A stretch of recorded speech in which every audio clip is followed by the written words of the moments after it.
Chers étudiants, bonjour et bienvenue dans cette vidéo dans laquelle nous vous expliquons la méthode de calcul de la moyenne des matières et du semestre dans le cadre du système LMD.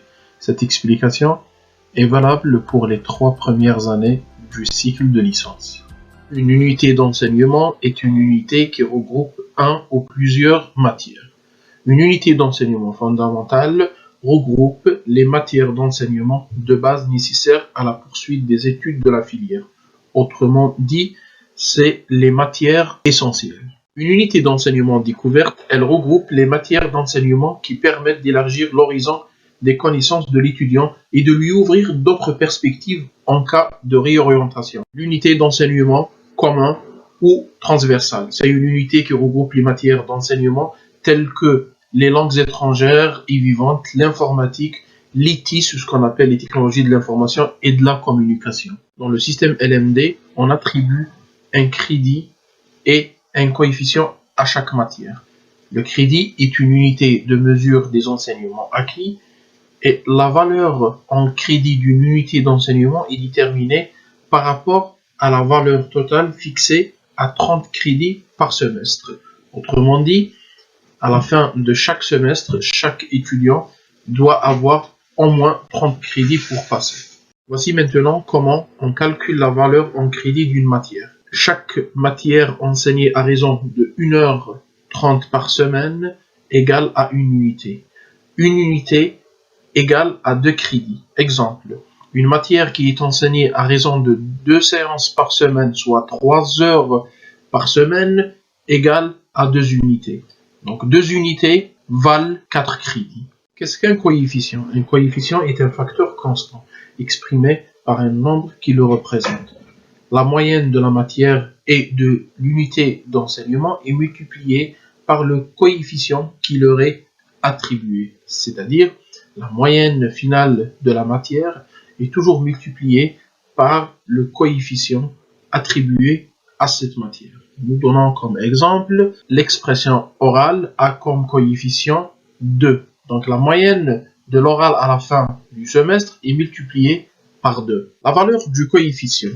Les coefficients sont calculés à partir du volume horaire de la matière et de son importance par rapport à la formation. Prenons par exemple les matières de l'unité d'enseignement fondamentale sont souvent les plus élevées comparativement aux autres matières des autres unités d'enseignement, à savoir méthodologie ou de découverte.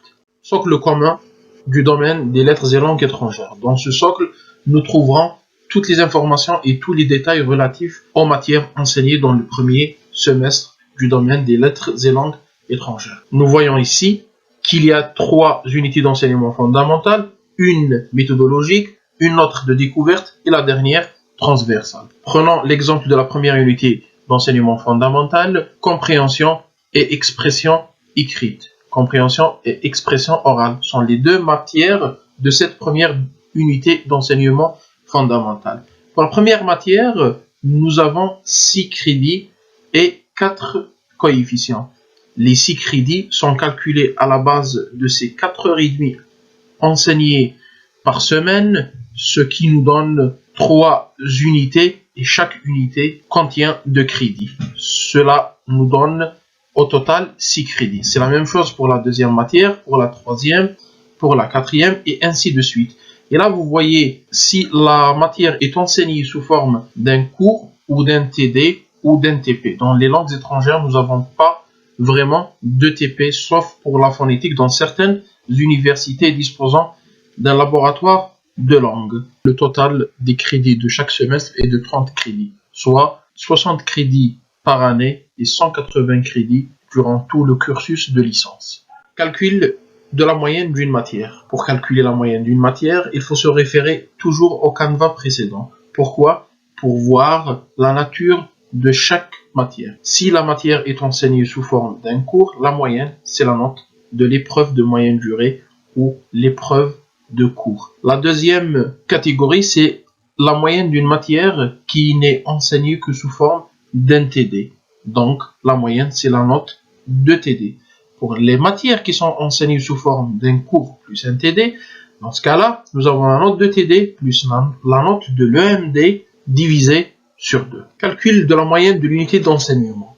Pour calculer la moyenne de l'unité d'enseignement, on procède comme suit. Nous avons la moyenne de la matière 1 fois le coefficient 1 plus la moyenne de la matière 2 fois le coefficient 2. Et si on a 3 matières, on rajoute la troisième matière et le total sera divisé sur la somme des coefficients. Pour calculer la moyenne du semestre se calcule comme suit. La moyenne de l'unité 1 fois coefficient 1 plus moyenne de l'unité 2 fois coefficient 2. Et la somme de ces moyennes multipliées par les coefficients seront divisées sur la somme des coefficients du semestre. L'unité d'enseignement est acquise par deux façons. La première, si l'étudiant a eu un 10 sur 20 ou plus dans toutes les matières qui composent une unité d'enseignement. Deuxième cas de figure, une unité d'enseignement est également acquise par compensation, c'est-à-dire si l'étudiant a eu un 13 sur 20 dans une matière ou dans la première matière d'une unité d'enseignement et il a eu un 7 sur 20 dans la seconde matière de la même unité d'enseignement, cela veut dire que la moyenne de l'unité d'enseignement est 10 sur 20.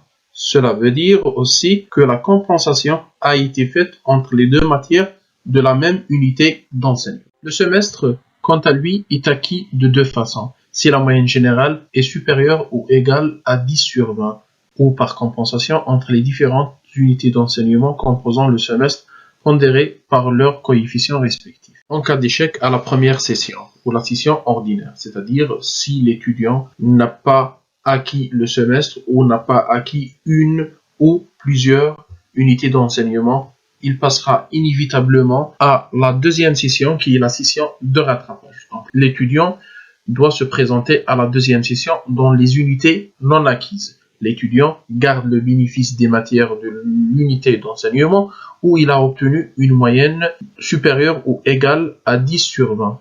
L'étudiant doit se présenter aux examens des matières non acquises. Là, je rappelle que si l'étudiant a eu un 10 sur 20 ou plus dans l'une des matières, il optera pour passer l'examen de rattrapage dans cette matière ne sera pas améliorée. L'unité d'enseignement est acquise à l'issue de la deuxième session si la moyenne est supérieure ou égale à 10 sur 20. La moyenne pour chacune des matières est calculée sur la base de la note obtenue dans l'examen de cette seconde session et les notes non modifiables du contrôle continu des connaissances obtenues lors du semestre.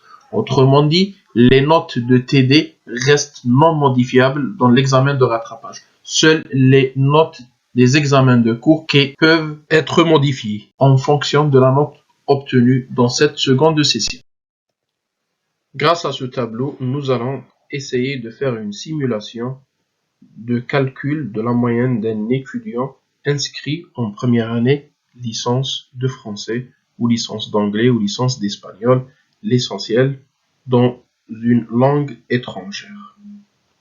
Commençons par les unités d'enseignement, puis les intitulés des matières, leurs crédits et coefficients respectifs, puis le mode d'évaluation. Je tiens à vous préciser qu'il y a deux modes d'évaluation.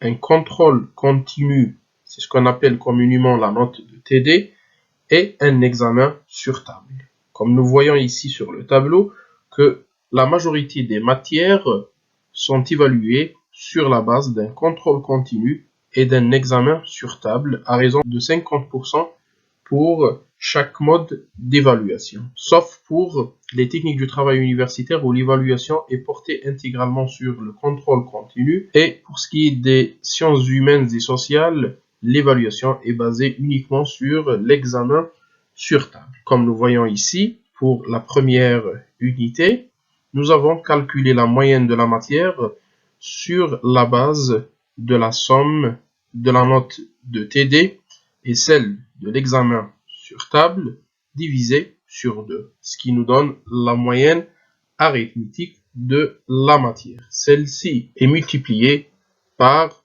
le coefficient.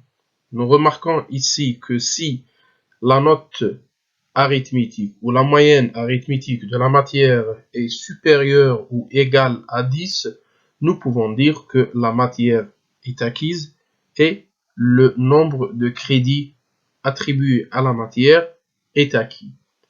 Et idem pour l'unité d'enseignement.